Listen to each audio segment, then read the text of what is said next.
Phil Twyford. Mr Speaker, a number of colleagues have prefaced their comments this afternoon by saying what a privilege it is to be contributing to this debate about our democracy, and I want to add my name to that list. It is a privilege. It seems like we've been talking about democracy a lot in recent times. We've been discussing for the last year, really, we've had a kind of a running battle over the future of Auckland's democracy, and I'm very, very aware of how strongly people in my city feel about the changes that are being made to their democracy, to Auckland City. We've also been debating the plight of ECAN, of Environment Canterbury, where elections have been suspended for 3.5 years. Feelings are running high in Canterbury right now. And looking further back, this debate and this consideration of this bill really comes against a backdrop, I think, of the 2005 election and the chain of events that a number of colleagues have already referred to, which saw the hollow men, as we've come to know them, and particularly the exclusive brethren, spend upwards of $1 million trying to buy the result of an election campaign. Since then, the rather unhappy progress of the Electoral Finance Act, and to my mind, sir, the really unfortunate failure of this House to build a lasting consensus around the need to limit the influence of big money in our political system. So that's the backdrop, and my colleague Charles Chauvel has already commented about Labor's view that this review is perhaps premature, but I wanted to add my voice to those, nevertheless, who have recognised that the Minister of Justice has been responsible for running a process, the process that's led to the bill this far, that has been fair and reasonable and inclusive and transparent. And I think that the credit that Simon Powers had in this House and by commentators outside is well deserved. The process, I think, is good.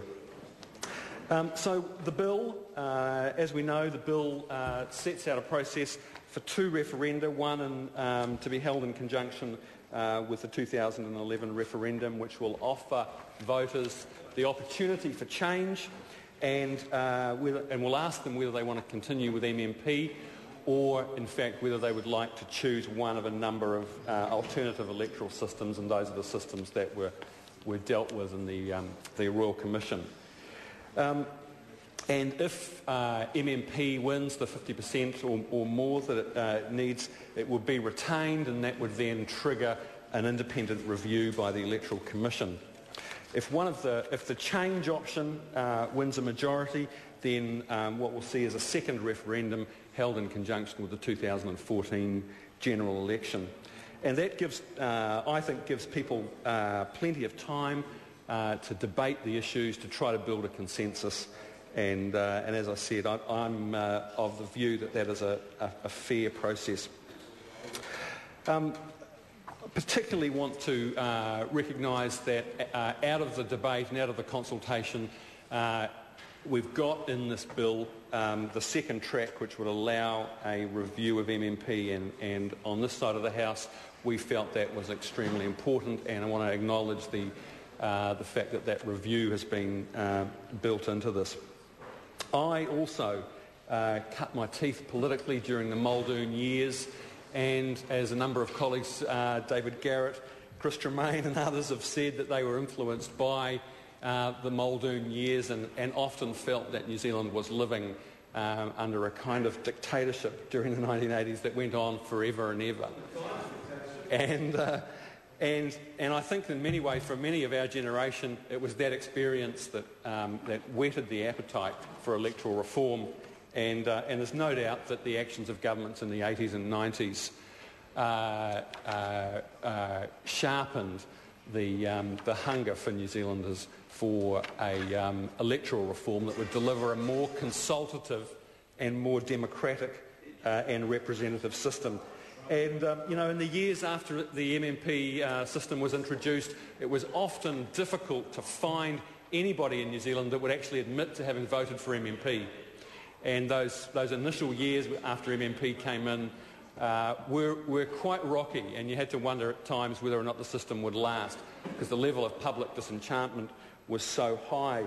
But I'm glad as an MMP supporter that successive governments and parliaments, I think, have got much better at managing MMP and have learned how to make the system work. And it's gratifying to me to see the level of public support that's indicated by the polling anyway shows that the public feel, I think, pretty good about MMP, and but nevertheless I'm sure they'll relish the chance to have their say in these referenda. I think, as others have said before me, that MMP has delivered a much more representative parliament, a parliament that looks much more like New Zealand, and I think that's hugely important. It's also mathematically representative in that, or perhaps of all the systems on offer, MMP is truly representative when you actually do the numbers, and that, I think, gives it a legitimacy that is important, especially if we're concerned about stemming the kind of downward trend of voter turnout. So I think for all those reasons, I'm a fan of MMP, and I know that people feel that it hasn't delivered the kind of the desired consensus politics, the kind of conflict-free cooperation that some people sort of had misty eyes thinking that might be delivered by MMP, and it hasn't delivered that. But in spite of some of the more frustrating aspects that we see, the tail wagging the dog, etc., I still believe actually that MMP has produced a much more inclusive and a much more kind of negotiated politics that's good for New Zealand. So I'll be supporting MMP myself in this referendum, and what we'll see when under Clause 56 of the bill, when the Electoral Commission does its review, it will examine some of the more kind of irritating aspects that the public often raise. So the question of the 5% threshold, which has allowed ACT to have 5 MPs in this House, even though it earned one less of the popular vote than New Zealand First did in the last election, and New Zealand First, as we know, is no longer here. So I think that particularly is one of the aspects of MMP that needs review. I don't have strong views about the overhang or dual candidacy, and I think it would be interesting to see a review of the party's ability to determine the order of candidates on the party list. We don't have a fixed view on that, but perhaps it would be more democratic in the way that a primary is, to allow the public a say in determining party lists, and I think there is actually quite a lot of interest and support out there for that. Sarah, I want to also comment, as Labour and Green colleagues have before me, on the question of advertising rules and the loophole in this bill which allows third parties, parallel campaigners, to pretty much have a free hand in spending whatever they want in seeking to influence the outcome of this referendum. All they have to do is register and abide by, that's if they're going to spend more than $12,000. And Sarah, I think that is just simply not good enough. I support Paul Quinn's idea of a value cap. That would be fine, because actually most people who deliver or who contribute volunteer labour to an election campaign like this would contribute nothing like the kind of value that big business and wealthy donors are capable of contributing.